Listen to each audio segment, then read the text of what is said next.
Is it just me, or is it beer 30 o'clock? Welcome, one and all, to the K.O.E Nation as we do another spectacular beer review. Another one that we lifted from the Andre the Giant Memorial 156 Beer Challenge. Another one that was reviewed along the way by the one and only Chicken. One of his favorites, actually, one that he was really looking forward to getting into, was Stella Artois Midnight Lager. And as you can see here, folks, Chicken was really looking forward to it. He really enjoyed it. And it's really one of his favorites. And I think I've got a pretty good idea as to what to get the guy as a gift next time I see him. But folks, let me know what you think. And for those who don't know, when we are grading these beers, we're grading them on a 5-star scale. Because why not? They grade the best movies, they grade the best MMA fights, they grade the best matches that you can possibly think of in a 5-star scale. So we grade them on 5 stars as a beer, and if it, in this case as a lager, and any other category that it fits into. So in case you're wondering about our scaling, that's how it's done. But without further ado, let's hand it over to Chicken for this review. All right, here we go. We got Stella Artois. Not what you typically think from Stella Artois. However, thanks to the bar in McCool Junction, Nebraska, they gave out free Stella Artois glasses whenever Lynn and I went in there and ordered one. I think you had to order 2 to get a free glass, but whatever. I got a bunch of these now because I drink a lot of beer. Anyway, so Stella Artois, this is Midnight Lager, special limited edition. They only did this through the winter time. I actually had requested Tony and Phil, anybody that came to visit me, if you find this, bring it to me. I am down to my last 12-pack. I think Tony and Phil brought me a case and a half. I found 2 cases myself. I'm super low on this stuff. When it's gone, it's gone. Let's watch this beautiful pour. This is one of the best, most beautiful beers ever consumed by man. Perfect pour. Beautiful, beautiful head. This gorgeous chalice. Okay. And give it a little sniff. Dark oats, chocolate, coffee. Oh, everything you want in a dark beer. Tell us how you really feel, Chicken. Oh, this is the most amazing. I was actually pretty blown away how much I liked that, and we brought that up and tried it. I loved it. First sip, super smooth. The fizz goes down, as you can see. It's gone down significantly after that first sip. Drops it way back down. Now it's just a nice malt drink. As a dark lager, 5.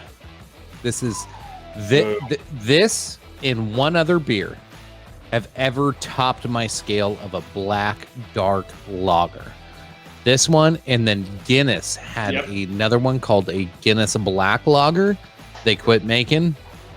Stella Artois, this is as close to that as I've ever found, and it's just as good, if not better.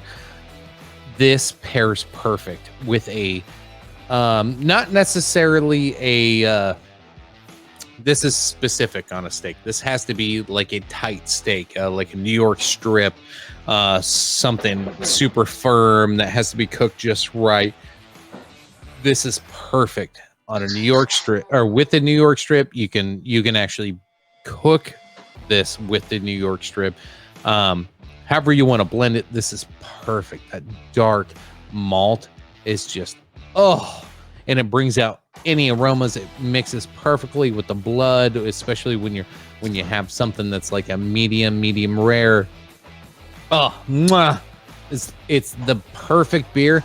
I could drink this nonstop for days and days, just sipping on it. ABV, I'm not 100% sure. This isn't super high. Usually dark lagers are kind of low alcohol content. But yes, this is one of my top 5 beers of all time. Stella Artois Midnight Lager. Please come out with this again next year. They brought this out for a winter release only this year. Yes, fantastic. Anytime you find a dark black lager, try it, buy it up. The darkest lagers you find they're almost like a Guinness coffee, but they're smooth. They're more palatable than the first time I ever tried like a Guinness. It was too much. And it was hard for me. Now, like, my taste buds have changed. I've gotten used to it. This is great, especially as a sipper with a steak. If you're out with your wife or girlfriend or just out on the town, you don't want to just like slam beers down because, you know, the Bud Lights and all that garbage shit that everybody else drinks. It's so easy to just swig it down. This is a gentleman's beer.